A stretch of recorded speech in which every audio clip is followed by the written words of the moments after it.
Bonsoir, bienvenue à tous pour ce nouveau rendez-vous d'Inside Clubhouse with Lola. Vous le savez, tous les jours je reçois une personnalité atypique, novatrice, au parcours de vie inspirant. Ce soir je reçois Damien Arnaud. Bonsoir Damien. Salut Lola. Merci d'avoir accepté de venir passer un peu de temps avec moi. Avant de démarrer, je rappelle que seule la première partie, c'est-à-dire la partie interview, est enregistrée avec l'accord de mon invité. Donc n'hésitez pas, vous qui êtes dans l'audience, à lever la main à la fin de notre entretien pour monter on stage et poser toutes vos questions. Damien, commençons par poser un petit peu le décor, si tu veux bien. Je veux bien, allez, c'est parti. Tu vois le jour au mois de mai, dans le sud-ouest de la France, à Bordeaux. Tu grandis un peu comme un fils unique puisque tu es le seul garçon au milieu de 3 sœurs. Ton papa est musicien et ta maman mère au foyer. Un peu comme la comédienne Louane dans le film La famille Bélier d'Éric Lartigot, tu es très tôt sensibilisé au handicap. C'est vrai, depuis très très tôt, parce que mes parents sont en situation de handicap et sont non-voyants depuis un petit moment.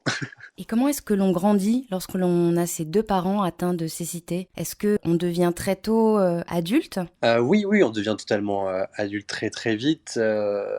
On apprend des choses que certains enfants à notre âge apprennent pas forcément. Mais après, c'est l'avantage d'avoir deux grandes sœurs aussi et une petite sœur, c'est qu'on s'est toujours entraidés et qu'à l'époque de ma première grande sœur, du coup, qui était la seule fille à l'époque, euh, était aidée par des membres de la famille. On a toujours été très entourés, on a toujours été très famille, donc c'est vrai qu'on n'a jamais été dans le besoin nécessairement, quoi. Donc t'as pas non plus le sentiment qu'on t'ait volé une partie de ton enfance? Non, non, pas du tout. Je pense pas avoir. Enfin, j'ai eu une enfance normale, ça c'est sûr. J'ai pas à m'en plaindre. Je pense pas avoir raté quelque chose en particulier. Peut-être un point où c'est que des fois j'étais en décalage par rapport aux gens de mon âge, c'est-à-dire que j'avais peut-être des envies de discussion, de comprendre le monde avec plus des adultes ou des gens un peu plus âgés que moi, alors qu'en fait à cet âge-là, ben, ça aurait été bien de rester à jouer aux cartes Pokémon et Yu-Gi-Oh, tu vois. Donc tes parents sont non-voyants. On imagine facilement à quel point la voix a dû être importante dans ce cas de figure. Est-ce que tu penses que consciemment ou inconsciemment, c'est quelque chose qui t'a influencé? Je pense qu'inconsciemment, oui, ça m'a influencé déjà pour mes choix de travail. Ayant un papa musicien et une maman qui aime la musique aussi, forcément, on grandit avec un univers musical. Pour la petite anecdote, c'est vrai qu'on a mis ça dans la story de publicité du podcast et de cette room où ma maman, quand elle était enceinte de moi, écoutait la chanson de Nirvana, Comme As You Are. Donc, du coup, déjà dès petit, j'avais la musique, même dans le ventre, j'avais de la musique pas loin de moi. Je m'endormais dans un cosy, les petits berceaux, etc., juste à côté de la pièce où mon père jouait de la batterie. Donc, j'ai jamais été très perturbé par la musique. Et c'est vrai que la voix est très importante pour eux parce que bah, c'est leur repère. Et c'est aussi une façon pour eux de développer cette imagination-là et par le biais de la voix, essayer de s'imaginer un physique. Donc, ouais, c'est quelque chose d'assez important. Et je pense qu'inconsciemment, de faire un travail dans la voix, en tout cas travailler avec ma voix, c'était peut-être une façon finalement de les inclure et de leur parler peut-être un peu plus. Et puis alors que certains attendent toute leur vie un déclic, toi c'est à 12 ans alors que tu te prépares dans la salle de bain en même temps que ton papa qui écoute la radio que se produit ce déclic. Tout à fait. J'avais ouais, 12 ans à peu près, c'était avant d'aller au collège.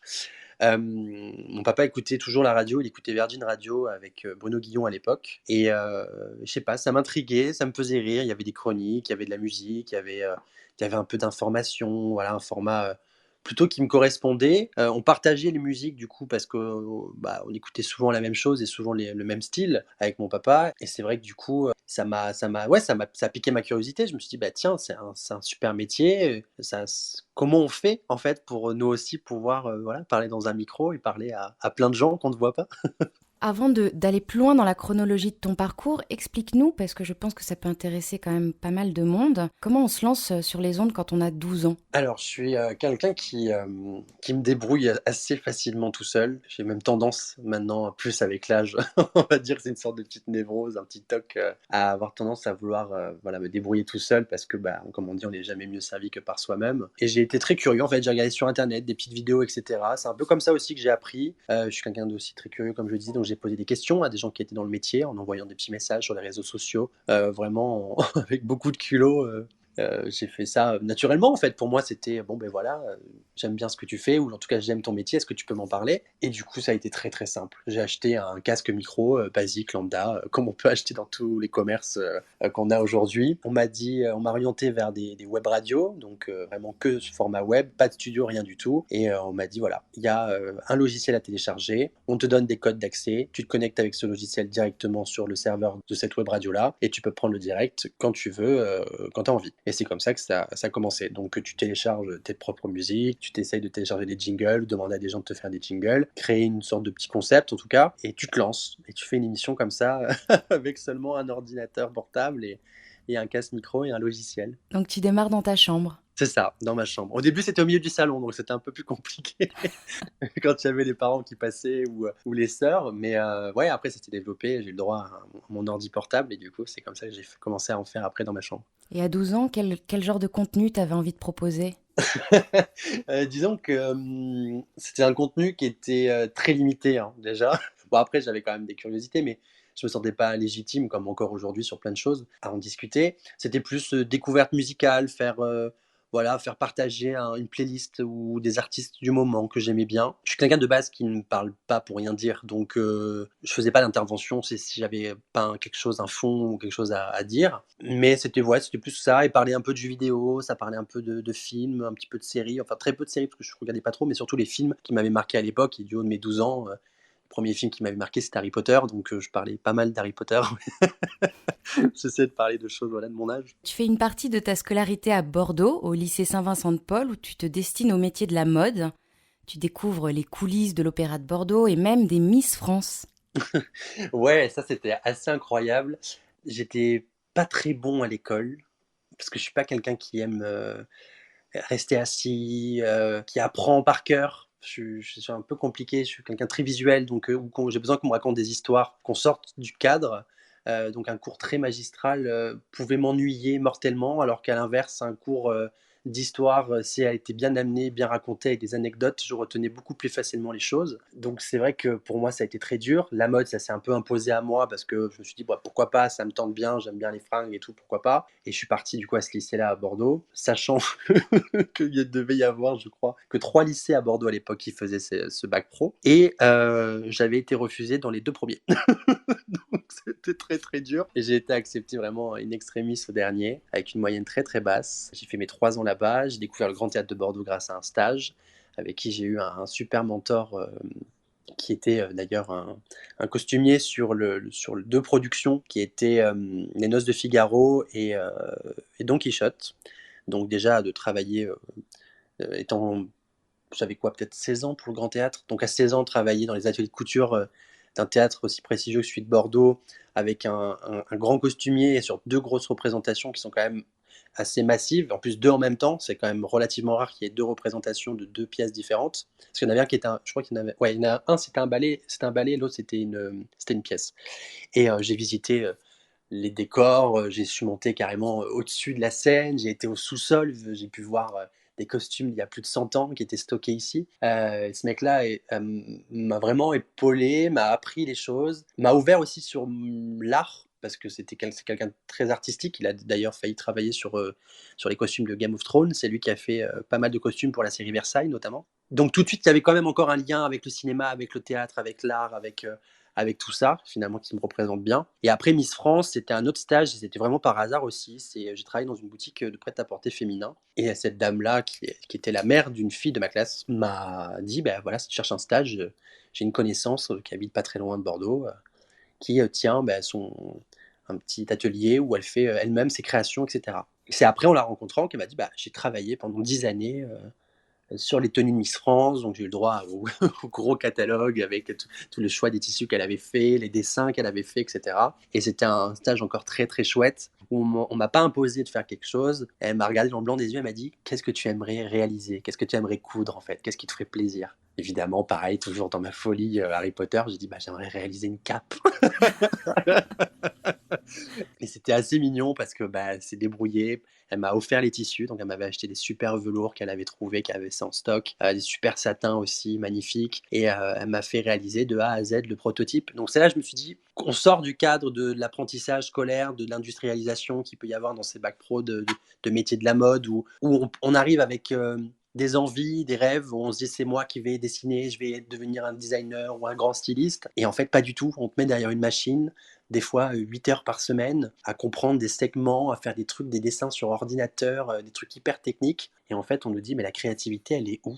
On nous apprend en fait à être des couturiers d'industrie et pas des designers ou des stylistes. Et on fait très peu de dessins, donc c'est perturbant. Et c'est ce qui m'a un peu dégoûté du milieu de la mode, en tout cas. Puis on va voir quand même que les costumes, la mode, c'est quelque chose d'important par la suite. À 16 ans, tu deviens animateur sur une web radio locale, Bordeaux FM. Raconte-nous tes débuts officiels en studio. Alors, à l'époque, ça s'appelait BDC One. Maintenant, ça s'appelle Bordeaux FM. Ça a quand même pas mal évolué, donc je suis content pour eux parce que ça a bien avancé depuis que je suis parti. BDC One, ça a été une rencontre, enfin imprévue, en fait. Imprévue parce que j'ai discuté du coup avec un garçon qui est animateur radio, lui pareil dans une locale associative, et qui m'a dit: «Beh, va là-bas, c'est une association en web radio, mais qui ont des studios». Il m'a dit: «Ça peut être très bien pour démarrer, pour te faire la main». J'ai dit: «Pourquoi pas?» Donc j'y ai été, j'ai rencontré un garçon qui s'appelle Lucas, qui faisait une émission d'1 heure sur les séries et sur les films. Et je lui ai dit: «Écoute, on se connaît pas, mais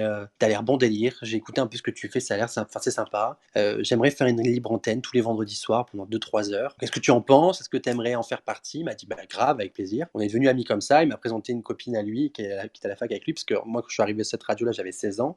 Lui avait peut-être 18 ans, donc j'arrive quand même sur mes grands chevaux en disant: «Voilà, je peux faire ça».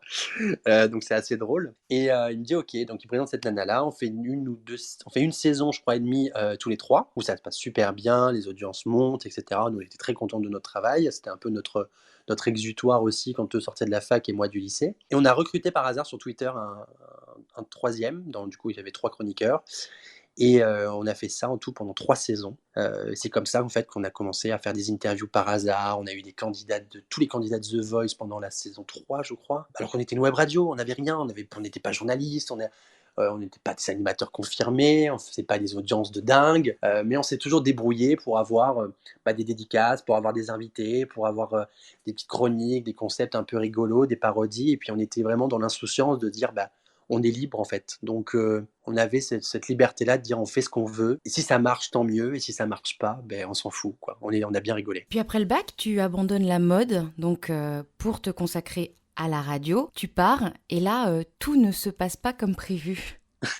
C'est vrai que quand j'ai quitté le milieu de la mode, quand j'ai eu mon bac, parce qu'en fait, pour rentrer dans une école de radio, du moins, ou accéder à ce genre de formation, il faut avoir un bac. Donc je me suis dit: «Écoute, peu importe le bac que tu fais, que ça soit en général un technologique ou un professionnel, ils vont pas regarder ton bac, hein, voilà, au moins j'ai les bases». Et c'est ce que j'ai fait. J'ai débarqué du coup à l'INA, l'Institut national de l'audiovisuel, qui s'occupe notamment des archives, chez INASUP, donc pour la formation. Et je me suis dit, voilà, j'ai découvert cette formation-là, qui est une formation de CQP, donc certification de qualification professionnelle, sur les métiers de l'animation radio et un petit peu de réalisation et un peu de journalisme aussi. J'avais quoi, 19 ans? Ouais, 18 ans peut-être là. Ouais, j'avais 18 ans, donc vraiment sorti du bac.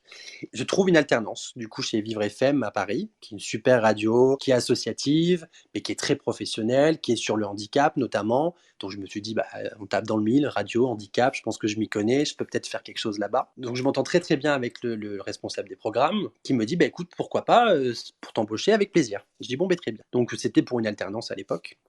Étant donné que j'avais très, très, très peu travaillé, à part un vendeur dans la mode, etc., j'avais pas de droit à la formation, de congé individuel ou quoi que ce soit.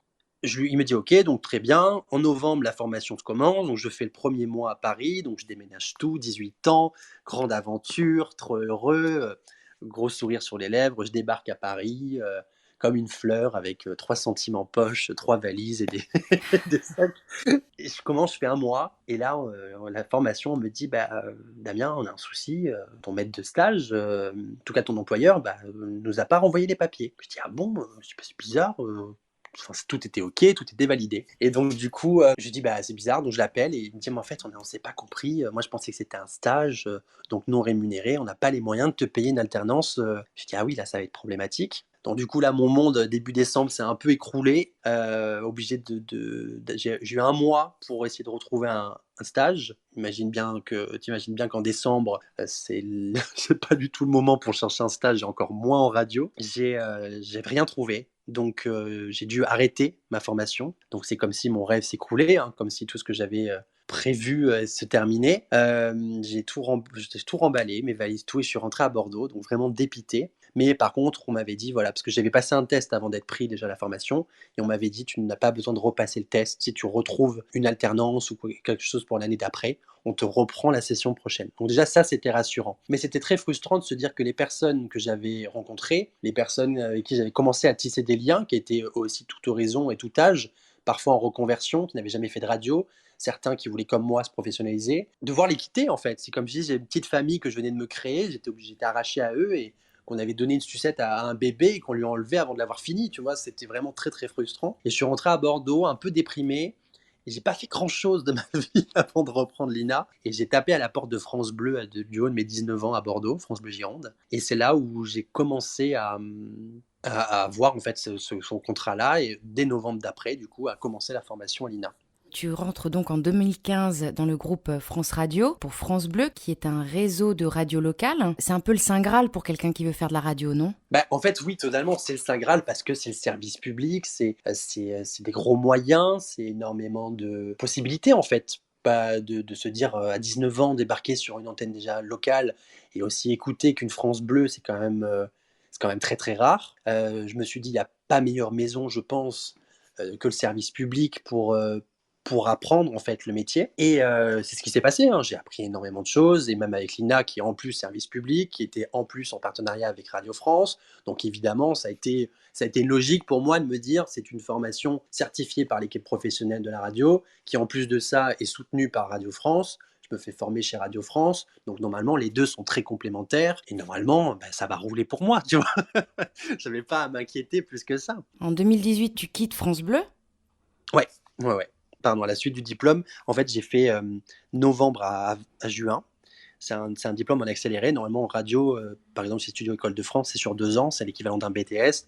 À l'INA, non, c'est une certification de qualification professionnelle, donc c'est des formations avec des formateurs. On n'est pas élève, c'est une mise en pratique directe, c'est confrontation directe, et c'est un accéléré. Donc tu prends 520 heures dans le visage, plus l'alternance 1 mois sur 2. Donc tu es vraiment au cœur du métier, et quand tu sors de là, tu es totalement prêt et formé à tout ce qui peut t'arriver en fait. Et tu rentres enfin, en tout cas, moi j'ai fait 2 ans chez eux parce que je suis rentré dans le vivier des CDD. Je fais ça le planning, c'est la même chose pour les journalistes, où eux, les journalistes passent un concours pour après être journaliste chez Radio France. Et chez les animateurs, c'est un peu le même principe, sauf qu'on est en CDD. C'est des CDD précaires, hein, de précarité, où on est là pour faire des missions de remplacement, soit pour congé maternité, soit pour maladie, soit pour vacances. Et on nous appelle dans l'une des 44 locales en France. Je crois qu'ils sont même 45 maintenant, je crois. Donc on nous dit, voilà, tu as 3 jours ici, 1 mois ici, tu peux faire 6 mois à un endroit, 1 semaine par là. Donc tu vis dans les hôtels, tu vis dans les appart-hôtels, tu es toujours sur les routes de France, donc c'est un peu compliqué, même quand tu es jeune, de te poser, de te dire, voilà, j'ai envie peut-être d'une famille, ou j'ai un animal. Enfin, à l'époque, j'avais un chien, donc c'était un peu compliqué de ne pas pouvoir l'amener à l'hôtel, pas pouvoir l'amener à la radio. C'est très précaire, et c'est très frustrant de se dire, je ne peux pas me poser quelque part, me stabiliser, me construire. Et c'est pour ça que j'ai quitté aussi Radio France en 2018. Ouais. Et donc c'est vraiment un métier passion, tu confirmes ? Il faut en vouloir, il faut avoir envie, et je pense qu'il ne faut pas se laisser décourager, parce qu'on voit beaucoup de choses, on a beaucoup de gens aussi qui veulent nous mettre à terre, on a des gens énormément aussi qui nous font pas confiance ou qui nous laissent pas notre chance, et c'est démoralisant, c'est très démoralisant. Ça m'est arrivé de frôler peut-être 2 fois le burn-out à cause de situations comme ça, parce que j'ai tellement mis du cœur à l'ouvrage, tellement mis d'énergie en fait à ce que ça s'améliore, parce que en fait quand je travaille, peu importe le travail que je fais, j'ai cette fibre-là de me dire, je travaille comme j'aimerais qu'on travaille pour moi. C'est-à-dire que même si je suis employé, je travaille comme si j'étais le PDG de cette entreprise. Si tu te donnes pas à fond, ça peut foirer. Et je veux pas envie qu'on dise un jour, c'est de ta faute si ça a foiré, tu vois. Et justement, tu nous parleras du burn-out un tout petit peu plus tard, si tu le veux bien. Donc en 2018, tu quittes France Bleu, tu deviens animateur et producteur d'un talk d'1 heure qui s'appelle Pause Café. C'est un podcast culturel de divertissement. Pour toi, il y a une différence entre une émission de radio et un podcast ? Totalement. Une émission de radio, c'est quelque chose qu'on va avoir en direct, c'est quelque chose qui qui est sur le moment. Et le podcast, c'est là où il y a une vraie nuance et je l'explique souvent quand je fais des rooms un peu sérieuses parce que ça m'arrive des fois. Ça m'arrive. La différence en fait dans le podcast, c'est qu'il y a 2 types de podcasts. Tu as le podcast dit replay, donc justement où on peut écouter une émission comme tu as pu la louper en direct et tu vas réécouter par exemple comme ce soir le podcast parce que tu n'étais pas là à un instant T. Et à l'inverse, sur les podcasts natifs qui sont des créations, des purs produits qui n'ont jamais été diffusés en ondes, qui ne sont jamais passés en direct. Donc c'est quelque chose qui est vraiment destiné à une écoute à la demande, que quelqu'un vient chercher, tu viens répondre à un besoin, comparé à une émission en replay ou quoi que ce soit. Et là, ce podcast-là, pour Post Café, ça a vraiment été un podcast natif qui aurait pu très bien être une émission replay, parce que finalement, c'était une émission qui était podcastée, mais qui à la fois était distribuée sur des web radios et des radios FM associatives qui souhaitaient diffuser dans leur programme, parce que j'avais enlevé la temporalité, je ne disais pas de jour ou de date précise, l'actualité était à peu près en corrélation avec la diffusion, donc il aurait pu passer 3 fois l'émission dans la semaine, c'était pas grave, parce qu'on disait pas la date, etc. C'était un podcast hybride en fait, c'était comme un programme prêt à diffuser. Tu avais juste à venir piocher, à prendre et à mettre dans ta radio et ça pouvait passer sans problème, quoi. L'ouïe, on le sait, est le premier sens que l'on développe avant même de naître. C'est pour ça que généralement, on est assez sensible au son de la voix des gens. La voix, c'est essentiel pour quelqu'un qui souhaiterait faire de la radio. J'ai constaté d'ailleurs qu'au téléphone, et même là, ce soir, tu n'as pas la même voix, ni le même timbre de voix. C'est vrai. C'est étonnant. Il y a cette blague qui est assez récurrente et qui est assez drôle en radio. On nous le fait souvent en soirée, quand on est en terrasse, on le fait pour les journalistes aussi, hein. Quand on est en apéro, on nous dit oh, tu peux me faire ta voix de radio? Et là, tu te dis, mais vous savez que ça reste ma même voix, c'est juste qu'il y a un traitement de son, il y a un timbre qui est un peu plus posé, il y a une façon, une diction en fait qui se travaille. Pour moi, j'ai toujours dit qu'il n'y a jamais eu de voix de radio. C'est-à-dire que, bien évidemment, il y a des voix qui nous plaisent plus, qui sont beaucoup plus rondes, beaucoup plus chaudes, beaucoup plus rassurantes. Là, par exemple, tu vois, c'est une interview, donc pour moi, c'est sérieux, c'est quelque chose, c'est ton travail, c'est quelque chose que tu as préparé, je sais ce que c'est la préparation, on l'a fait aussi un peu ensemble. C'est-à-dire qu'aujourd'hui, même si je vais faire des blagues, j'aurai pas le même ton que c'est Damien, je te fais une blague, prout et tire sur mon doigt, tu vois. J'aurai pas du tout la même intonation, j'aurai pas la même intention envers toi que si on est en train de boire un verre ou que, par exemple, là, en train de faire une interview, tu vois. Ma voix, c'est modulable. La voix, c'est un instrument. C'est-à-dire qu'aujourd'hui, que tu sois chanteur, que tu sois comédien, que tu sois doubleur, voix off pour les publicités comme je le fais aussi un peu, animateur radio, journaliste, c'est un instrument qu'on travaille. On peut adopter n'importe quel timbre, poser sa voix, apprendre à respirer. Il n'y a pas de voix de radio, il n'y a pas de... Tant que tu ne travailles pas ta voix, tu peux pas le savoir. Et c'est pas parce que tu as une voix plus aiguë, une voix plus grave, une voix atypique, une voix éraillée, que tu peux pas faire de la radio, que tu peux pas faire de la pub, que tu peux pas faire du doublage. Il y a forcément un moment, un créneau qui fait que ta voix sera ta voix VOIE, tu vois. Et alors depuis quelques temps, et encore plus depuis le confinement, les podcasts ont le vent en poupe. Et avec l'explosion des réseaux sociaux basés sur la voix comme ici Clubhouse, on a le sentiment que tout le monde veut se lancer dans le podcast. Comment est-ce que tu expliques cet engouement ?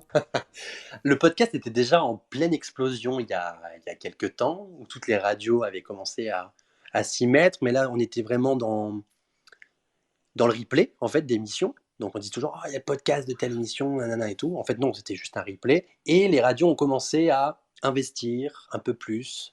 On a vu l'ancien président de Radio France, Mathieu Gallet, créer Magellan, qui est une plateforme que de podcasts, où on s'abonne un peu comme à Netflix de l'audio. Pas mal d'animateurs ont commencé aussi aux journalistes, éditorialistes, traducteurs, enfin peu importe les corps du métier, a commencé à vouloir en faire. Les blogueurs ont commencé aussi à s'y mettre, parce qu'en fait il y a un côté avec le podcast qui est normal, hein, cet engouement-là que les gens ont, c'est cette facilité à pouvoir réaliser un podcast. Aujourd'hui, avec la qualité sonore de nos appareils, que ça soit un téléphone, que ça soit un ordinateur, un simple micro ou même un petit achat, quelques bases de montage qu'on peut apprendre sur YouTube ou de l'aide de gens à l'extérieur, on se rend compte qu'on peut tout créer assez facilement. Créer un podcast, c'est une liberté, c'est-à-dire que c'est ton espace, c'est ta bulle que tu te crées, et les gens aiment ça, ce côté un peu rassurant de dire j'ai une idée, je veux l'enregistrer, pour avoir une trace de ce que j'ai fait, le partager avec d'autres à n'importe quel moment, l'heure, la journée, car j'ai toujours dit que les podcasts, c'est un peu moins intrusif, comparé à la radio, qui est un média qui est comme Clubhouse aussi, hein, qui est une sorte de média, réseau social, un peu intrusif dans la vie des gens. En 2019, tu commences l'année sur les chapeaux de roue. On te confie la direction des programmes d'une radio locale, Bergerac 95. En préparant l'interview, tu m'as vraiment fait rire. Tu m'as confié qu'à cette période, Tu faisais tout sauf le ménage à la radio. Raconte-moi. Ouais, je suis arrivé en Dordogne. Donc, déjà à l'époque, on m'a recruté pour un poste de matinalier. Donc, c'était une grande première pour moi, en tout cas, seul de faire la matinale. Donc, ça voulait dire des contraintes aussi par rapport à ma vie, me lever à 3 à 4 heures du matin. Fallait savoir que je suis un grand malade aussi. J'habitais à Bordeaux et la radio était à Bergerac.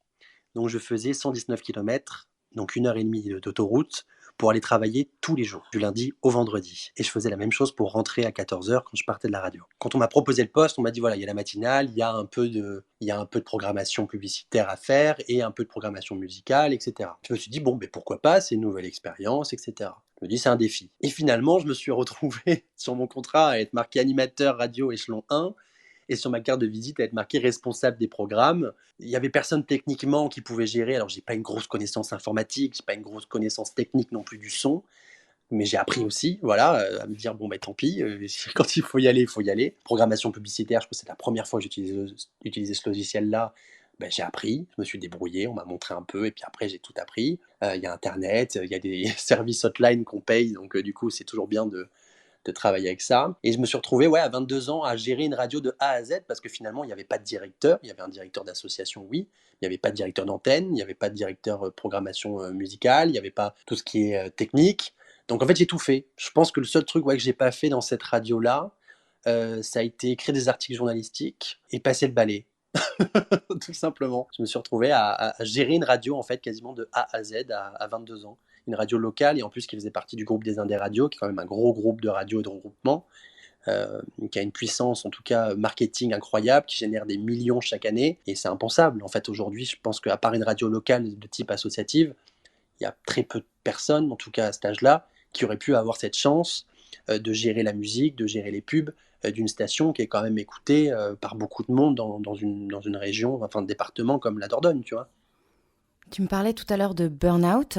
Tu quittes Bergerac 95 dans des conditions un peu compliquées. Ouais, disons que ça a été un peu. Enfin, j'ai frôlé les burn-out, j'ai pas fait de vrai burn-out. Je suis quelqu'un qui me bat et c'est ma passion. Donc, comme on dit, on est très épuisé quand on sort d'expériences compliquées. La première, c'était France Bleu, quand je suis parti en tout cas de ma formation. Pas après, quand j'ai fait le CDD chez France Bleu, c'était très très bien. C'est des gens qui m'ont laissé ma chance, qui m'ont proposé en fait d'aller de l'avant et de prendre de l'expérience, de me donner des conseils aussi, parce que c'est ce que j'aime, échanger avec les gens. J'avais pas besoin qu'on me fasse un suivi comme un élève, j'avais besoin qu'on m'apprenne le métier comme on l'apprenait à l'époque, dans les années 80, sans les écoles, c'est-à-dire par le biais d'expérience des autres. Et en sortant de l'alternance, ça a été très dur parce qu'on m'a pas fait confiance, j'avais pas fait d'antenne en fait quasiment. J'ai eu un diplôme d'animateur radio sans être passé à la radio.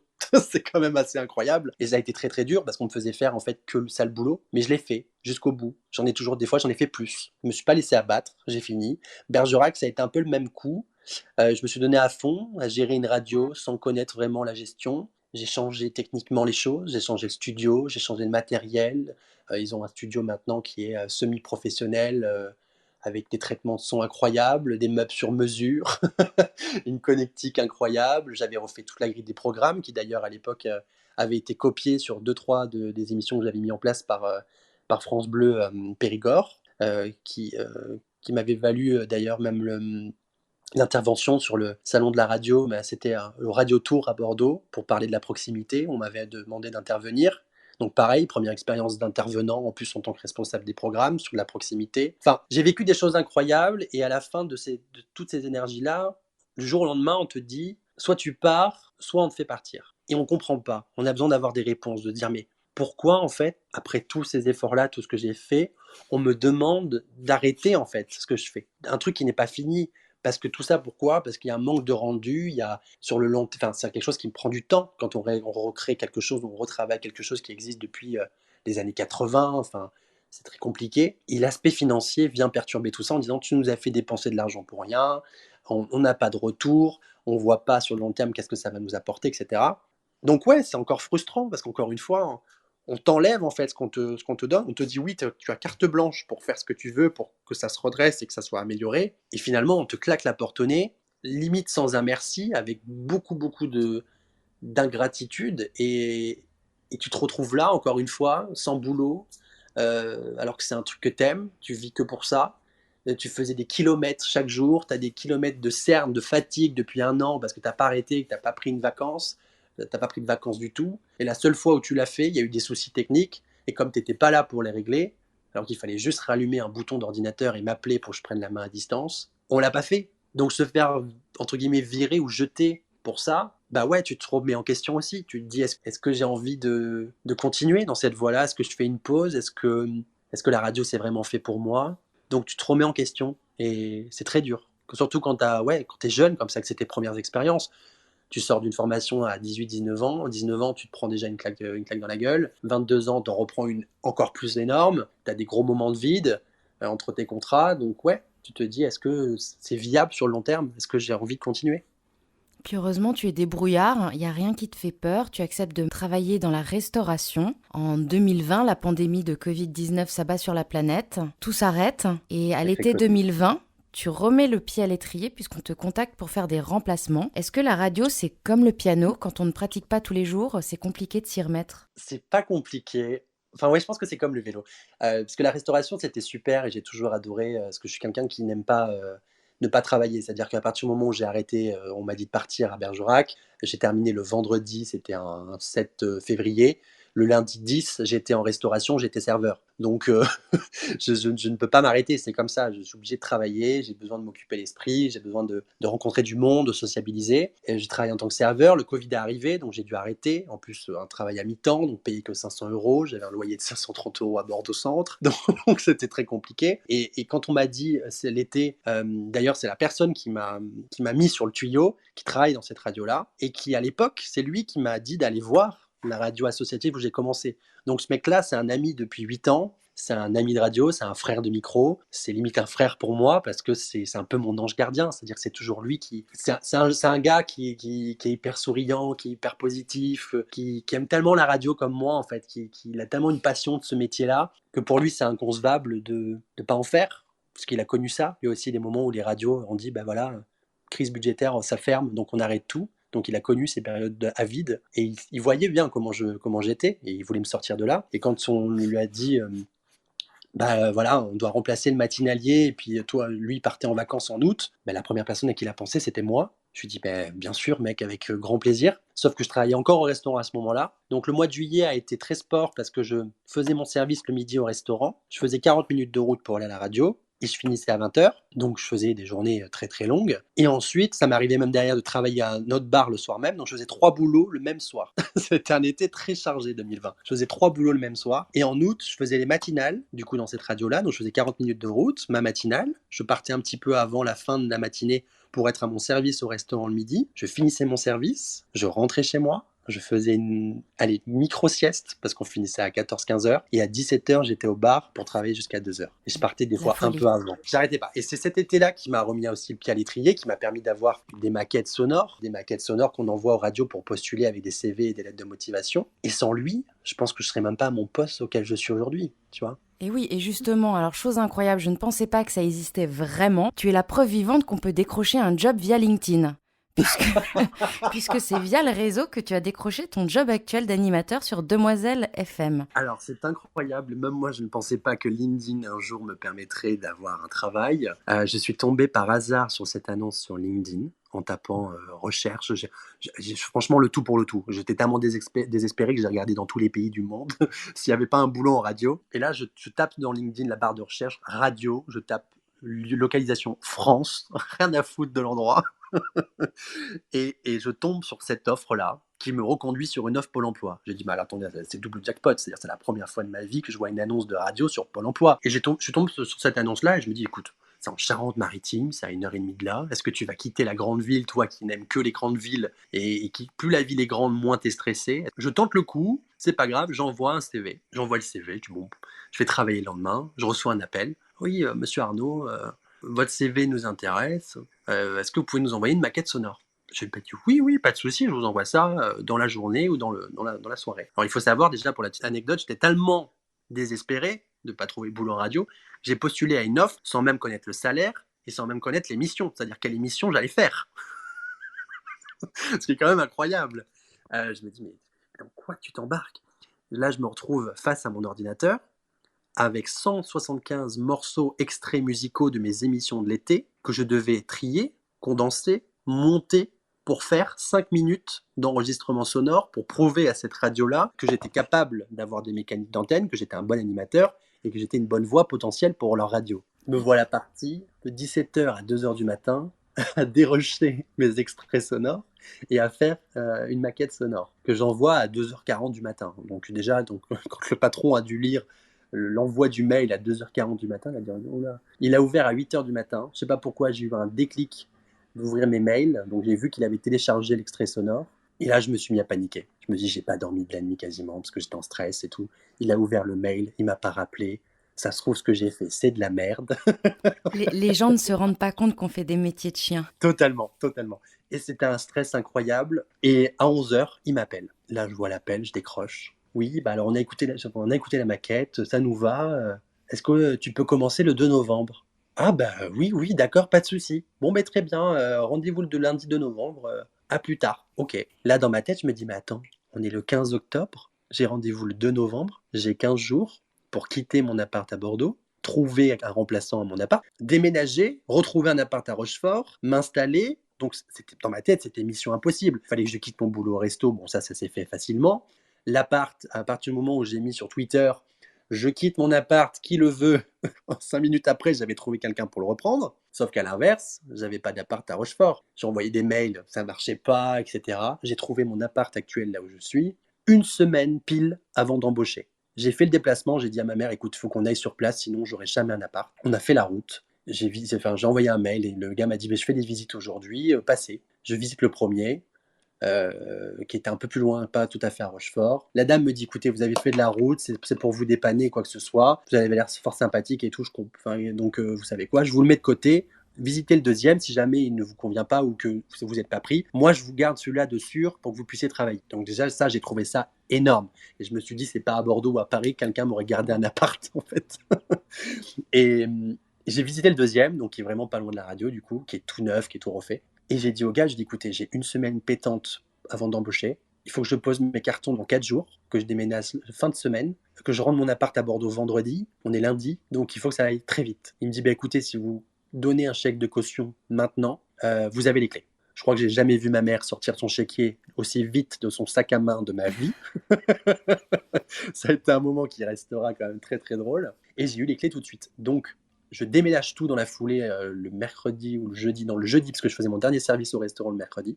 Et bien évidemment, le jeudi soir, qu'est-ce qui tombe? Le deuxième confinement d'octobre. Voilà, voilà, donc super, j'étais ravi. Donc j'ai déménagé de nuit avec un camion. J'étais tout seul pour porter machine à laver, frigo, etc. Je me suis débrouillé encore une fois comme j'ai pu. J'ai fait des trajets entre minuit et 6h du matin, alors qu'on était censé être en confinement. Hein. Mais bon, après, il y avait le côté laxiste des vacances, donc là, j'ai pas été contrôlé. Donc tant mieux, je touche du bois, et plus c'était pour déménager, donc j'avais le droit. Et ben, je suis retourné du coup le vendredi matin à 6h, j'étais à Bordeaux. J'ai dormi jusqu'à 9h, on m'a appelé pour rendre le camion. J'étais vraiment pas frais. Je suis reparti à Bordeaux Centre à mon appart pour charger ma voiture de tout ce qui restait. J'ai tout nettoyé. 15h, la nouvelle locataire prenait les clés. Je faisais le bail. 17h, j'étais dans ma voiture. Je disais au revoir à mes parents et je suis parti à Rochefort. J'ai passé mon premier week-end confiné. Donc déjà, il n'y avait plus rien, pas de bar, rien du tout ici. Je connais strictement personne. Le dimanche soir, 20h, tous mes cartons étaient défaits et rangés. L'appart était nickel, comme si ça faisait 2 ans que j'habitais dedans. Le lundi matin, 9h, j'étais à la radio pour embaucher pour mon premier jour de taf. Tout était clean dans ma tête et dans mon appart. Damien, avant de continuer, on va rappeler aux personnes qui sont dans l'audience qu'elles pourront rapidement lever la main et nous rejoindre on stage pour te poser des questions. Alors là, on a longuement parlé de ton parcours radiophonique. On va aussi parler d'un sujet un peu plus personnel que tu assumes pleinement. Tu es en couple avec un garçon. Et lors de nos échanges en amont de cette interview, alors que nous constations que la sexualité, l'orientation sexuelle était toujours un sujet tabou même en 2021, tu m'as confié que ton coming out à toi avait été un peu particulier. Ouais, mon coming out à moi est un peu particulier car à l'époque où je me posais pas du tout la question, j'étais en couple avec une fille. Ça faisait plus d'un an et demi qu'on était ensemble. Et je me suis rendu compte avec beaucoup de recul que c'est un peu par pression sociale que je me suis posé la question. Alors pas le fait d'être gay, hein, parce que ça après c'est un truc, c'est un choix, enfin c'est pas vraiment un choix, c'est pour des personnes c'est naturel. Pour d'autres, on se rend compte et finalement on est attiré, donc c'est quelque chose qui est à la fois un peu naturel et moi ça a été un peu un choix aussi pour moi. Je parle pas du tout pour les autres, hein, pour mon cas. Disons que on m'a souvent répété, parce que je suis quelqu'un de voilà qui fait beaucoup de théâtre, j'ai fait le cours Florent en comédie. Je suis quelqu'un depuis toujours qui parle avec les mains, je suis très expressif, qui suis tout le temps voilà à faire le con, à déconner. Je suis pas le dernier pour ça, même à me déguiser. J'aimais bien la mode avant d'arriver au lycée, donc tout de suite, bah, cliché. T'aimes la mode, t'es gay. Je traînais quasiment qu'avec des filles. Bam, t'es gay. T'arrives au lycée, t'es dans une classe que de filles. Bah, t'es gay. Donc en fait, au bout d'un moment, c'est rentré dans ma tête. C'est-à-dire que quand tout le monde disait, bah, mais t'es gay. Eh ben non, les gars. Enfin, j'ai une copine. Enfin, je fais ce que je veux. Point. On a toujours été très ouvert dans la famille sur ces questions-là. En plus de ça, donc ça m'avait jamais posé problème. Je me suis jamais posé la question. Moi, j'ai grandi avec 3 sœurs, donc jouer avec des poupées, ça m'a jamais choqué. Porter du rose poudré, ça m'a jamais choqué. Je l'ai fait quand j'étais au collège. C'est-à-dire que pour moi, ces questions-là de genre, de sexualité, bah, ça m'a jamais perturbé. Mais du coup, j'ai été victime avant même d'être enfin, je me considère pas vraiment comme gay aujourd'hui. J'aime pas les étiquettes en fait. Donc, je peux très bien avoir une attirance pour une fille physiquement comme pour un garçon. Donc en soi, je m'en fous. Mais voilà, j'étais avant dans tout ça et ouais, on m'a insulté plein de fois. On m'a essayé de me catégoriser. Je me suis jamais laissé faire. J'en ai pas souffert parce qu'on m'a pas frappé, disons. Mais ouais, après j'ai fait en sorte qu'on puisse pas m'abattre. C'est-à-dire même au collège, je faisais partie de ces gens qui étaient délégués du collège. Donc, c'est-à-dire que les gens qui m'ont des fois cherché les emmerdes se sont retrouvés face à moi dans un conseil de discipline pour leur comportement. Donc, il y avait ce côté-là de dire, bah mec, regarde, la personne que tu as fait chier aujourd'hui, elle va voter oui ou non pour savoir si tu vas être exclu une semaine ou si ça va être définitif. Donc, t'as ce sentiment un peu de justice aussi où j'ai pu me défendre. J'en ai jamais abusé parce que c'est pas mon but et je suis quelqu'un voilà qui aime la justice, qui suit droit, qui a des valeurs et des principes et c'est ce on m'a appris par mon entourage et par ma famille. Mais il y avait quand même ce petit démon, tu sais, sur l'épaule qui te dit bah vas-y, tu peux le virer, tu peux lui rendre la monnaie de sa pièce, tu vois. Et je l'ai jamais fait. J'ai toujours été droit parce que je me suis dit un jour ça va me retomber sur la gueule. Donc j'ai pas envie que ça m'arrive. Et ouais, au bout d'un moment, à force de me dire bah t'es gay, t'es gay, t'es gay, j'ai fini par y croire. C'est-à-dire que à l'époque, c'était une ancienne meilleure amie qui était aussi devenue meilleure amie de ma copine de l'époque. Elle m'avait dit, bah, de toute façon, si t'as pas essayé, tu peux pas savoir. Alors oui, c'est vrai. Vu sous cet angle-là, c'est vrai. Et j'ai dit, pourquoi pas. J'ai fait la connerie parce que j'étais en relation en plus à distance, donc quand t'es jeune, voilà, de dire, bah, pourquoi pas, j'essaye. Donc j'ai trouvé un mec random, j'ai essayé, c'était nul à chier, ça m'a pas plu. Et je suis revenu voir ma meilleure amie, hein, tiens, mais vraiment naïf, le plus naïf possible. Et je lui ai dit, bah voilà, c'est fait. Elle a fait quoi, c'est fait? Je dis, bah j'ai essayé avec un mec, c'était pas terrible, enfin, j'ai pas aimé du tout. Elle me dit, c'est pas vrai. Je dis, bah si. Et je lui dis, pourquoi? Je dis, bah tu m'as dit d'essayer, donc je l'ai fait, tu vois. En fait, elle m'aurait dit clairement, jette-toi d'un pont, je l'aurais fait, donc parce que j'avais confiance en elle et que c'est une amie et que si elle disait ça, bah, c'était pour mon bien, tu vois. Et puis au moins, ça me donnait une réponse sur moi-même. Et bien en fait, j'ai appris avec le temps que cette nana-là était amoureuse de moi et était très jalouse de la relation que j'avais avec ma copine. Et du coup, elle était quand même la meilleure amie du couple, donc c'était très malsain. Et elle a tout balancé. Donc avant de rentrer au lycée, du jour au lendemain, j'ai passé un été dans le noir à chialer ma race parce que cette nana-là, c'était mon premier amour, c'était ma première fois, c'était un amour que j'avais rencontré à la base quand j'avais 12-13 ans, on est resté ensemble jusqu'à mes 16 ans. On se connaissait de moins depuis tout ça, mais on était resté avec un an et demi ensemble. Mais elle habitait à Lille, donc je l'avais rencontrée par un jeu vidéo en plus. Donc tu vois, il y avait tout ce petit monde qu'on s'était construit, ce côté un peu content de se revoir et tout. Et elle, elle a tout détruit. Elle a attendu que cette nana rentre à Lille dans le train pour lui dire par message. Donc Donc cette un nana avait coming out un peu forcé, quoi.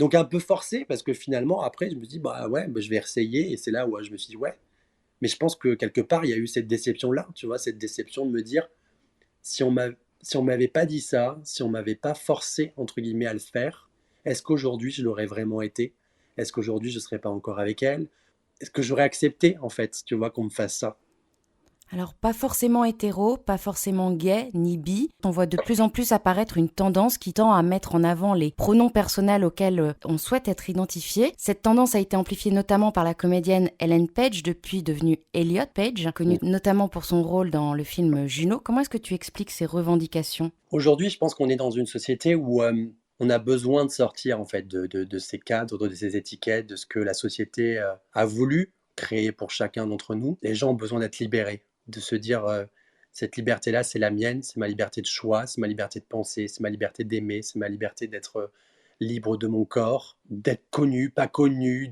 d'être introverti, extraverti, peu importe. C'est-à-dire que les gens ont besoin de cette liberté-là et n'ont pas besoin que d'autres personnes viennent leur dire qui ils sont, qui ils doivent être et surtout où ils doivent aller. Et, et ça marche autant pour les genres que pour l'amour ou la sexualité. Et beaucoup de gens ont tendance à l'oublier et ne comprennent pas ces mouvements de pronoms ou par exemple pour les personnes qui sont considérées comme non-binaires, qui se considèrent comme non-binaires, les gens ne comprennent pas et c'est souvent raillé, tu vois. Et encore une fois, on est dans des discriminations qui évoluent et qui prennent une place aujourd'hui en 2021 qui est assez incroyable et qui est inquiétante en fait.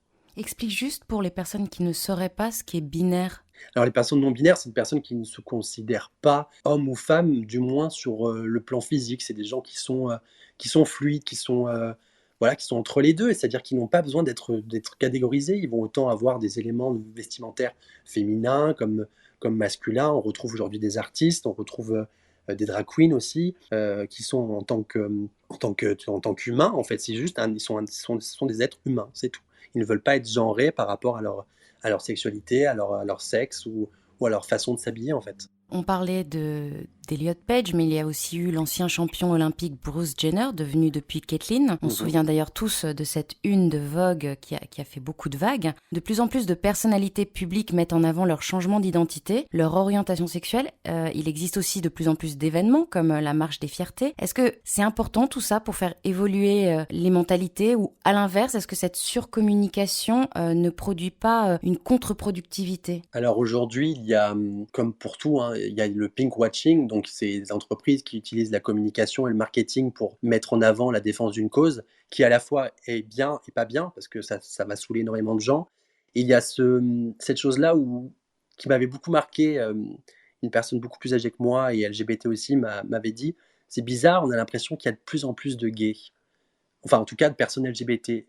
Ben non, c'est juste qu'aujourd'hui, c'est des gens qui ont toujours été là, c'est-à-dire c'est pas des gens qui ont été montrés grâce aux réseaux sociaux, qui sortaient du placard, qui défendaient peut-être certaines causes. C'est des gens voilà, qui vivaient heureux mais qui vivaient cachés, tu vois. Et finalement, des fois, n'étaient pas si heureux que ça. Et aujourd'hui, oui, évidemment que les marches des fiertés, parce que le terme Gay Pride a été déposé, donc malheureusement à l'INPI lui aussi, du coup ne peut plus être utilisé, donc en France on appelle ça marche des fiertés. C'est avant tout un acte politique, c'est-à-dire que c'est la défense de droits humains. Tout ce qui est marche des fiertés, ça remonte aux États-Unis, c'est des personnes racisées, il faut le rappeler, c'est important. C'est des personnes noires, c'est des personnes transgenres, des fois des personnes transgenres noires qui se sont battues, qui se sont fait assassiner pour nos droits. Aujourd'hui, pour nous, en 2021, jeunes LGBT, pouvoir avoir le droit dans la rue de déambuler, d'aller dans un bar gay, de marcher fièrement dans la rue pour défendre ces droits-là. Et beaucoup, aujourd'hui, ne connaissent pas cette histoire-là, ne sont pas sensibilisés à leur histoire LGBT, à leur histoire, d'où ça vient, à la culture, des termes qu'ils utilisent, des danses qu'ils vont faire, comme le voguing, comme des actes. Les artistes drag queens sont avant tout aussi des militants et des militantes. Et c'est très politique, en tout cas aux États-Unis. En France, ça l'est aussi, mais c'est beaucoup moins démocratisé. On parle énormément de Stonewall, des événements de Stonewall avec la tuerie de Marsha P. Johnson aux États-Unis, qui a été la précurseur pour nos droits, en tout cas de notre défense, qui a ramené ce mouvement-là après en France, où il y a eu beaucoup d'activisme, etc. Mais on est basé aujourd'hui sur des faits qui se sont passés aux États-Unis. C'est-à-dire qu'aujourd'hui, on a du mal à retracer l'histoire des fiertés en France, comment c'est parti, qui l'a lancé et pourquoi on se bat. Et ça, les Français ont encore du mal. On est basé sur des choses qui ne se sont pas passées chez nous, mais qui restent en tout cas importants en fait, à ne pas oublier. Parce que c'est pas parce que ça s'est pas passé chez nous que ça ne nous regarde pas ou que ça ne nous touche pas. Et ça, les gens ont tendance à l'oublier, que ça soit ancien, LGBT, pas LGBT, et aujourd'hui la jeunesse. Tu vois. Évidemment. hétéroflexibilité, polyamour, pansexualité, scoliosexualité, sapiosexualité. Je n'avais pas entendu la plupart de ces termes avant de préparer cette interview. On a l'impression un peu que c'est devenu compliqué d'aimer au XXIe siècle. Oui, c'est tout très compliqué d'aimer au XXIe siècle. En fait, aujourd'hui, comme on disait, c'est que les gens sont bloqués par des peurs, par des clichés, par, euh, par des idées, par des façons de penser, par des mouvements, par d'autres gens qui les oppriment, qui les discriminent. Et finalement, en fait, ça se manifeste comme ce besoin, enfin, par ce besoin de liberté qu'ont les gens, en fait. Certains ont besoin de se communautariser, de rentrer dans un moule pour se sentir bien, peut-être accepté aussi. Et il y en a d'autres pas du tout. Et je pense que tous ces mouvements-là, ça veut peut-être aussi montrer que ces gens-là sont uniques et sont justement sortis du moule et ont peut-être plus à nous apprendre que tout ce qu'on connaît aujourd'hui. Si on a bien cette ouverture d'esprit-là, qu'on a envie en fait de découvrir, de s'ouvrir, d'accepter aussi, tu vois, d'arrêter de penser à son petit confort, à son petit chez-soi, d'arrêter de balayer en fait devant la porte des autres avant de balayer la sienne, tu vois. C'est toute une question de jugement et j'en parle souvent, hein, même en privé avec des amis. C'est con, hein, mais ça c'est que mon opinion personnelle. Tout ça, tout ce clivage, tout ce qui a pu arriver, en tout cas pour les LGBT, ça remonte à l'arrivée des religions monothéistes, ça remonte à la politique aussi, en fait. Quand tu mélanges ces deux-là, à vouloir classer des gens dans des classes, à vouloir que tout le monde se ressemble, à vouloir qu'un tel suive un tel, ben on a perdu ces libertés qu'il y avait à l'époque des Grecs, des Romains. C'est un truc qu'on prend souvent, mais c'est vrai. C'est-à-dire qu'aujourd'hui, c'est différent. On ne pourrait pas vivre comme eux ils vivaient. Mais il y en a encore qui ont envie de le faire, qui ont envie de s'émanciper de ça, de sortir du cadre, de se dire bah, aujourd'hui, je peux aimer quelqu'un toute ma vie, mais ne pas avoir qu'un seul partenaire sexuel. Mais quand tu dis ça, on te regardera bizarrement. Quand on te dira que tu fais de l'échangisme, on te regarde mal. À partir du moment où ça touche à la sexualité, il y a un tabou, en tout cas en France, et qui remonte à des années et des années, qui avant, en tout cas, avant le Moyen-Âge, n'était pas problématique, du moins pas tant que ça. Et c'est là où tu dis que on dit que la société a évolué, mais pour les droits humains, en fait, avec énormément de recul, tu te rends compte qu'elle, en fait, elle a dégraissé, en fait. Enfin, c'est juste aberrant, on s'en rend pas compte. Chaque jour, peu importe le pays, peu importe l'histoire, il y a toujours quelqu'un ou un groupe de personnes qui voudra écraser un autre groupe à cause d'un choix, à cause d'une idée qui n'est pas la leur. Comment est-ce que tu expliques qu'aujourd'hui encore, on est en 2021, on est aussi peu informé? D'ailleurs, est-ce que tu peux rappeler pour les gens qui sont dans l'audience et qui ont évidemment sûrement entendu déjà les termes LGBT et LGBTQIA+, que ça sous-entend, ce que ça englobe? Ça englobe en fait tout ce qui est identité, genre, sexualité. Vous pouvez retrouver toutes les définitions. Je vous avoue que je les ai pas après sous les yeux et je les connais pas par cœur non plus. Mais ça englobe aussi des idées politiques. Ça englobe un tout en fait. Ça englobe une communauté qui a besoin de parler, qui est inclusive en vrai, parce que dans la communauté LGBT, qu'on s'identifie ou non à cette communauté-là, parce que ça arrive que des personnes qui sont en tout cas LGBT ne s'identifient pas à la communauté, ne s'identifient pas au sigle, au combat qui est mené, ça arrive. Hein. Mais je pense que c'est avant tout des expériences, c'est avant tout des choix personnels en fait. Et c'est une volonté de se rassembler pour avoir qu'une seule voix et se faire entendre, qu'on ne soit pas une minorité. Et tu te rends compte que chez les LGBT, ça rassemble aussi énormément de minorités qui n'avaient pas la parole. Et comme on dit, quand on est plusieurs, et ben on est plus fort. Je te sens émue, et je le suis Bah aussi. ouais, Ouais.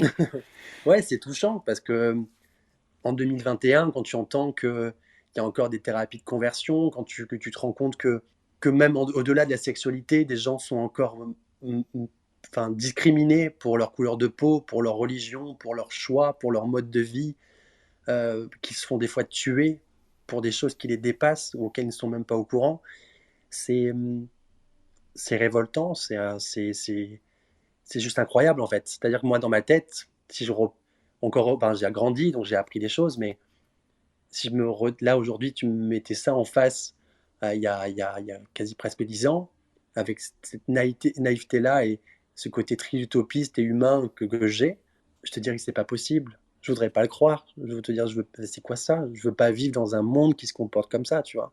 Et c'est ça qui est incroyable.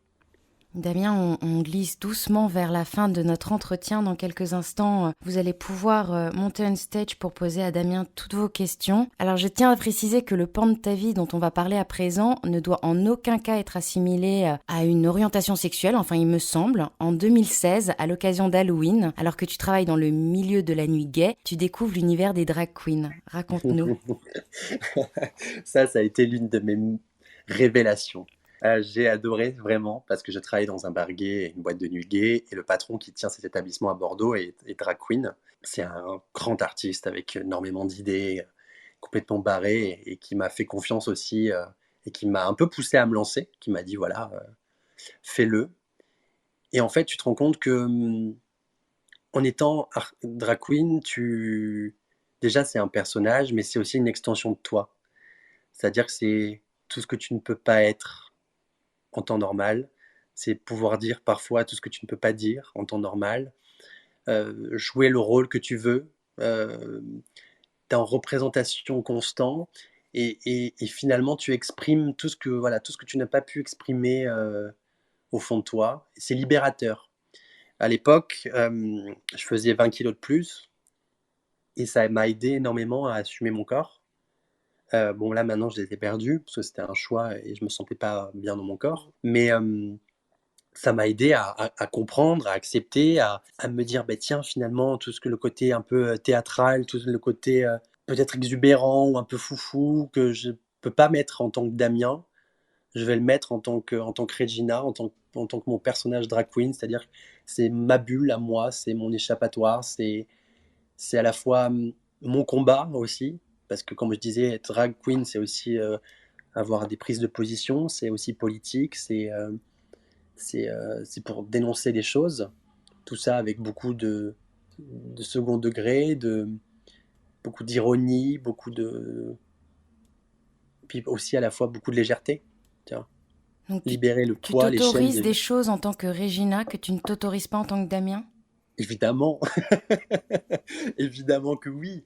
Le choix de certaines tenues, le choix du dialecte, le choix des blagues, de la répartie, parce que les drag queens sont des artistes qui ont énormément de répartie, même aux États-Unis comme en France. Je me permets des petits gestes, des petits actes, voilà, qui sont pas méchants, hein, bien sûr, hein, mais qui sont toujours voilà saupoudrés d'humour et du personnage que les gens comprennent. Et ils sont très réceptifs à ça. Et on est aussi là pour divertir. C'est aussi du divertissement. Donc il y a ce côté-là qui est à la fois très engagé et engageant, qui est une passion plaisir qui coûte extrêmement cher et qui prend énormément de temps, qui en France a énormément de mal à être reconnu comme un vrai métier, alors qu'aux États-Unis c'est un métier. Tu peux en faire ton métier. En France, pas du tout, du moins pour l'instant. Et il y a encore énormément de clichés, alors qu'il y a des très très beaux artistes, et de très belles artistes aussi, parce que les filles peuvent être des drag kings, et à l'inverse aussi, des filles peuvent être drag queens. C'est pas interdit, bien sûr, ça existe.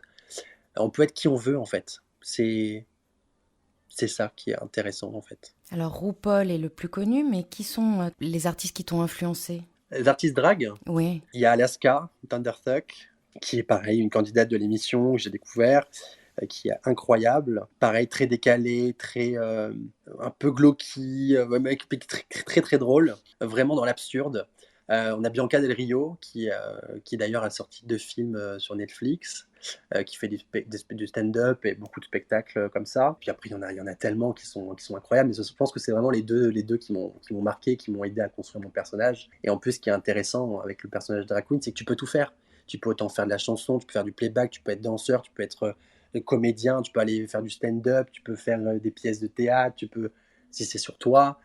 Enfin, c'est incroyable, c'est-à-dire que tu te mets pas de limite, tu te mets pas de barrière. Et l'une des étapes clés dans la transformation, c'est le maquillage. Aux États-Unis, justement, le maquillage présenté par des gourous hommes sur YouTube, par exemple, comme Bretman Rock, James Charles ou encore Patrick Star, dont moi je suis totalement fan.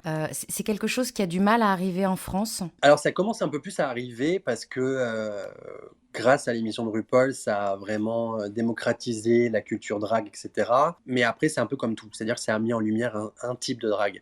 Le drag, c'est une infinité en fait de possibilités, de personnages, de styles différents. Tu vas trouver des club kids qui sont de style un peu ancien, qui va être très coloré, très pop. Tu vas avoir les pageant queens qui sont des reines de concours de beauté, donc qui vont avoir cette transformation qui est très similaire et avec la ressemblance et les traits féminins. Elle participe à des concours de beauté hein, aux États-Unis. Tu as les glamour queens qui sont vraiment dans le côté très glamour, très chic. Tu as plein de critères en fait pour qualifier ton type de drague.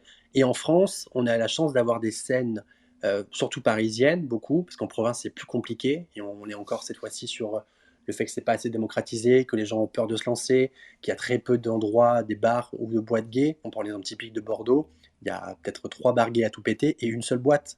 Donc niveau concurrence, c'est très compliqué. Si tu connais pas le patron de la boîte, ben, tu feras jamais une performance dans cette boîte-là. Donc tu vois, ça laisse pas beaucoup de chance. À Paris, c'est pareil, ça reste un peu plus fermé. Alors, il faut aller faire des sortes de scènes ouvertes. Mais le problème, ce que je disais, c'est que ça coûte cher. Il faut payer le maquillage, il faut payer les nouvelles tenues. Des fois, c'est toi-même qui te les confectionne. Les perruques, ça peut monter tellement cher. C'est une passion qui coûte, qui coûte, qui coûte. Et enfin, même moi, en tant que débutant, on fait tous des erreurs. Au début, j'ai acheté des trucs qui aujourd'hui ne me servent pas. Ils m'ont coûté un bras parce que je ne savais pas les utiliser. Donc, il faut laisser la chance aussi. Et cette émission, en tout cas de RuPaul, a démocratisé le côté très, très, très glamour, très chic, très, très cher. Chaque candidate, ça arrivait, les 3 quarts des candidates, en tout cas, qui ont participé à cette émission, ont fait des crédits pour participer à l'émission, pour avoir les plus belles tenues, pour avoir le plus beau maquillage, être la gagnante finalement. Ouais, on est loin de l'univers de Michou. C'est ça, on est loin de cet univers-là, mais c'est cool parce que ça a donné envie aux gens. Aujourd'hui en France, ils n'ont pas encore pris le risque de créer une émission, en tout cas comme ça, de concours de drague. Il y a eu M6 qui a tenté de faire comme les Reines du Shopping version Reines du Make-up et elle a fait une semaine spéciale avec des drag queens. On voit de MCM qui est en train de sortir une série de documentaires avec 4 ou 5 drag queens parisiennes pour présenter tout ça. Donc on voit un peu plus de documentaires, on voit un peu plus d'attirance et on sent que les médias français sont en train de tâter le terrain pour voir si ce genre de format peut commencer à arriver. Est-ce que ce concours-là pourrait arriver? Qui serait à la présentation? Parce qu'on a quelques drag queens connus, bien sûr, en France, en tout cas pour les gens qui connaissent, mais pas aussi connus qu'aux États-Unis, pas aussi connus qu'en Espagne, parce que la franchise RuPaul est maintenant développée en Australie, en tout cas pour l'Australie-Nouvelle-Zélande, en Thaïlande. Il y a déjà 3 saisons en Thaïlande. Il y a l'Angleterre. Il y a l'Espagne là, qui vient juste de sortir, il y a les Pays-Bas. C'est une franchise qui commence à grandir. Et du coup, la France se dit, bah, est-ce que c'est pas le moment d'en sortir une? Mais aujourd'hui, qui aurait les épaules pour animer ce genre de programme, pour mettre en avant sans faire d'amalgame ou quoi que ce soit, pour passer un message clair aussi, parce que comme on dit, RuPaul fait passer des messages politiques, mais est-ce qu'en France, les gens, le public déjà est prêt à voir ça? Et est-ce que les chaînes sont prêts à prendre ce risque-là aussi, d'avoir un message un peu politique ou des messages un peu engagés, de défense des droits, et de tout ça en fait. Et alors justement, Donc tu parles des droits.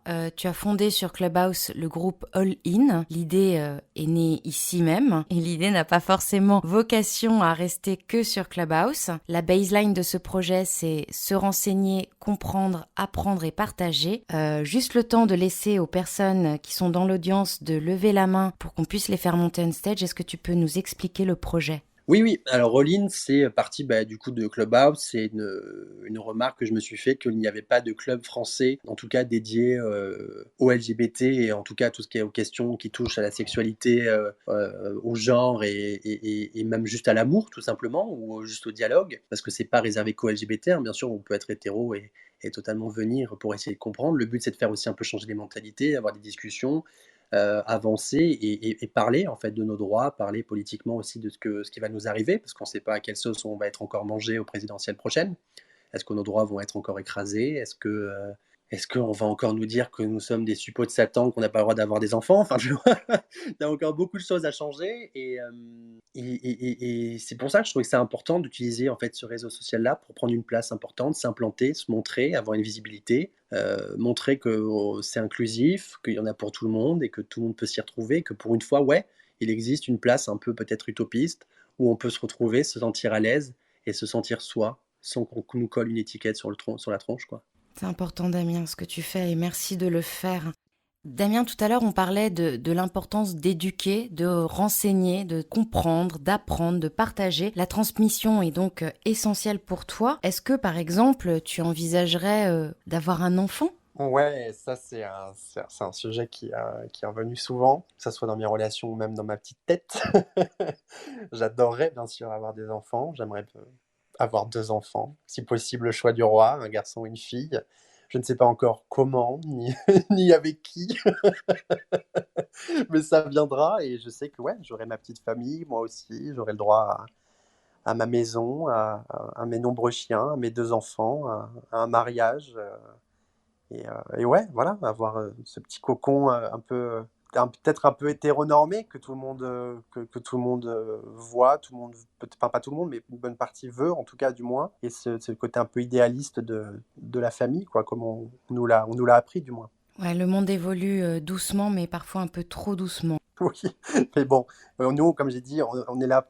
En tout cas, moi, je fais partie de ces gens qui ont envie de sensibiliser. C'est-à-dire que même aujourd'hui, on en a parlé dans une room, justement, après la première room que j'ai faite. Certains voyaient ça peut-être pour moi, que voilà, je suis un homme gay, blanc, cis, donc né homme, mais qui n'est pas un problème avec, enfin, qui n'est pas de souci avec mon genre, que j'avais des privilèges. J'en ai conscience, mais aujourd'hui, c'est-à-dire que j'ai envie d'aider les gens, j'ai envie de faire changer les mentalités et je me dis que peu importe ce que je vais faire, peu importe les actions, peu importe les mots que je vais avoir, si je peux arriver à faire changer une personne, peut-être que cette personne en fera changer 2 et qu'il y aura un effet boule de neige, un effet domino et qu'un jour, eh ben, on aura réussi à changer des groupes entiers de personnes, des mentalités d'un groupe entier de personnes et que ce sera à l'échelle locale, que ce sera après à l'échelle nationale et ça fera avancer les choses. On se sentira peut-être moins discriminé, voilà, moins attaqué, moins ciblé, parce que finalement, on est tous des êtres humains. Et le constat qui est assez incroyable, c'est aussi un peu cette phrase que je dis souvent, mais qui est pour moi importante, c'est j'ai envie de rendre en fait le H majuscule à l'humain, ce H qu'on a perdu. Donc c'est aberrant de vivre dans un pays qui a pour devise liberté, égalité, fraternité, où les libertés sont finalement pas toujours respectées, où l'égalité est complètement faussée, et que cette fraternité finalement n'est que sur le papier, parce que finalement on est tous plus ou moins individuels aujourd'hui,